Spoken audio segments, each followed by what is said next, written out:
oil jam. It's not gonna come through here. Anyways, whatever. What up, Soul Fam?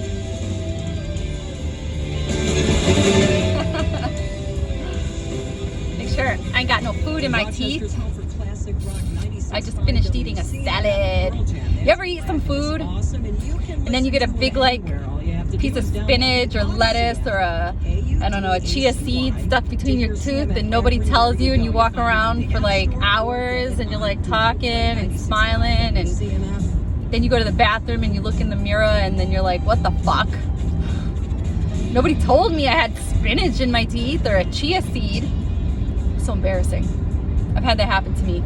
Yo, if you have something in your teeth, I will tell you, hey, listen, you got something in your tooth. If you got a booger hanging out of your nose, I'll be like, booger hanging outside your nose. If your makeup, for women, I hate when other women don't tell other women that their makeup is smeared or that they have lipstick on their teeth. I'd be like, you got some makeup under your eye. You gotta look out. People don't do that. They're like, no, it's embarrassing. What's so embarrassing? You're telling the person that's got food on their teeth that they have food on their teeth. They're the ones that are gonna walk around looking stupid because nobody told them. Whatever. So if you're with me and you got a boogie or a makeup smudge or lipstick on your teeth or a chia seed stuck between your gap, Witchy will tell you. I have no shame. What else happened to me? Oh, I was walking to the train one day. This happened, three fucked up things happened to me.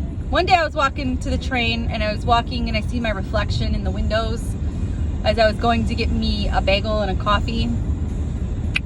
And I seen a string behind me and I was like, what is that? And I went behind me and was like, what is hanging out of me? I had my pants on backwards, my sweatpants. It was the string to my sweatpants. They were backwards. Then another time,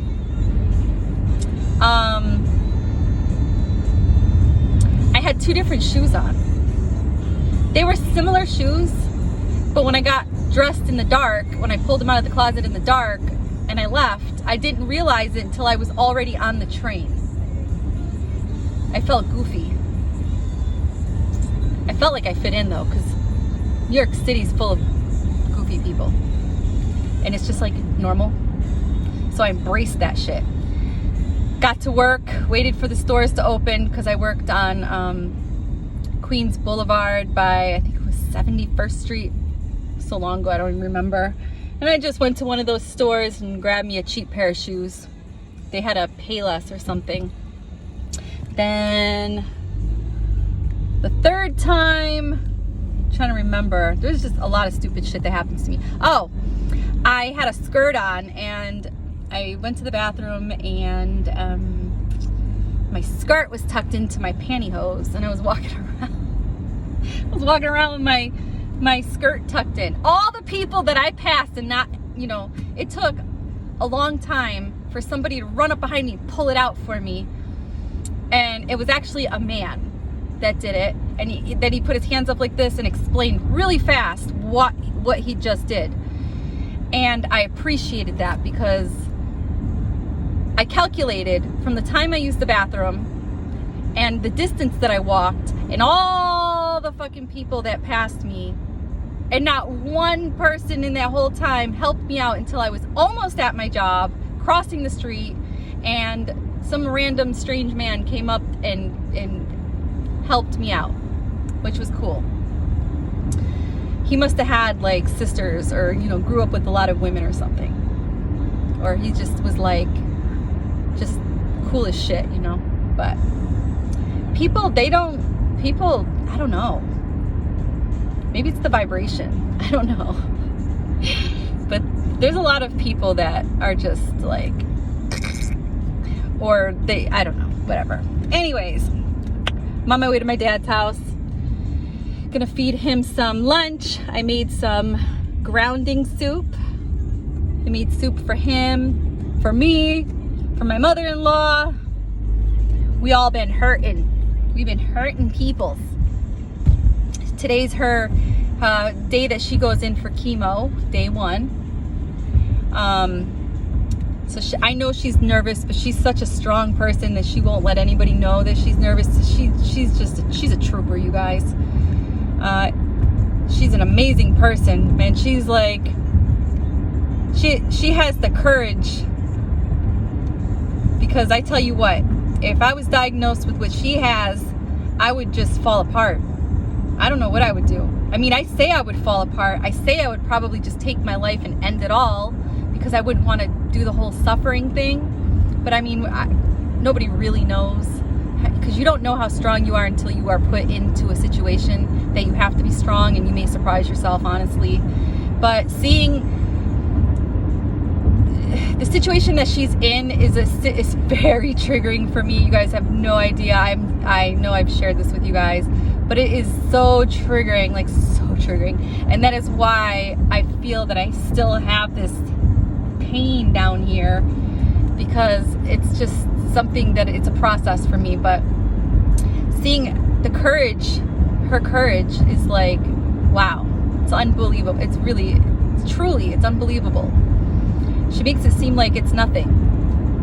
I mean, I know this is still the beginning. There's, I don't know. I don't want to predict the road ahead, because I don't want to manifest anything low vibrational. But with her positive attitude, she's going to kick cancer's ass. My dad, now he's a different breed. He's just living his best life. And I'm bringing him some healthy food, some grounding food, because he doesn't pay attention to being healthy. His numbers, the other day when I called him at night, because I usually call him to say, how are you doing? Take your bedtime pills. I love you. Good night. What are your numbers? 423. I was like, what? Like, drink water, dude. Go for a walk. Walk around your house. You cannot take another shot.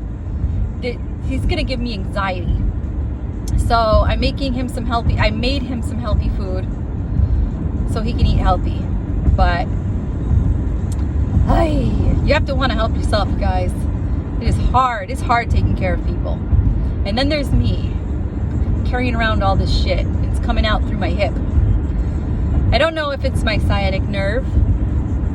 I was diagnosed with spinal stenosis like back in 2011. Like, it looked like I was gonna have spinal stenosis or something like that. I don't know if that's what I have.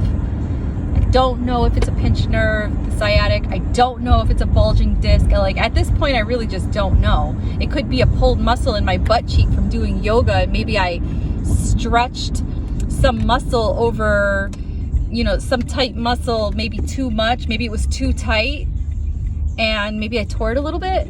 Maybe I pissed off my nervous system, and the nerves that are around that muscle, were like, I don't know, choked, pinched, whatever happens to a pinched sciatic nerve, with how it makes the nerve become sciatic, whatever. But I must have pissed off some nerves around there. I don't know. I've been doing some research to try to self-diagnose myself, because I hate doctors. When I take it easy, I'm okay. But I mean, I gotta do stuff, and I'm annoyed because I'm an active person. So I'm just, whatever. I'm just living, trying not to pay too much attention to it. I did do some research, so, my research says it could be the spinal stenosis, the sciatic, or the pulled muscle, or a bulging disc. So we don't know. I want to reach out to a chiropractor. I don't really want to pay for the chiropractor because they're expensive and they don't accept insurance. So maybe that's why I'm procrastinating. If I just go to my doctor, they just gave me muscle relaxers and I won't take it. I mean, like, they'll never get to the root of the problem. But so I'm just taking it easy. So if there's any energy healers out there watching this video right now, please send me some healing vibration and strength and love. I could sure use it. So I'm about to approach my dad's house right now. I am in the middle of editing a video. When I get home, I'm gonna get back to editing the video, and it's about remote viewing. So stay tuned, you guys, because I have a new video that is in the editing process regarding remote viewing, and it's an hour long. So stay tuned. I love you guys. Mwah.